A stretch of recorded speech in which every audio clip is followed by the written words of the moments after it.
या बातमीपत्राचे प्रायोजक आहे LIC ऑफ इंडिया। जिंदगी के साथ भी जिंदगी के बाद भी। संपर्क 9890984042।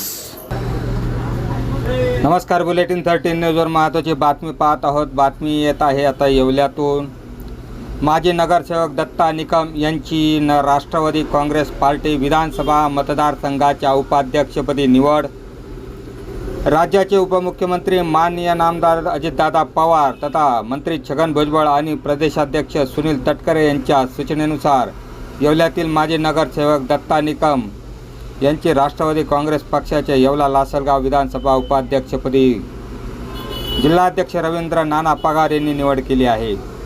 निवडणुकीच्या तोंडावर दत्ता निकम यांना महत्त्वाची जबाबदारी दिल्याने राष्ट्रवादी काँग्रेस पक्षाची ताकद आणखीन वाढली आहे। दरम्यान मंत्री छगन भुजबळ यांनी दत्ता निकम यांच्या या प्रसंगी नियुक्तीपत्र देऊन सन्मान केला आहे। बुलेटिन 13 न्यूजसाठी विलास कांबळे, येवला।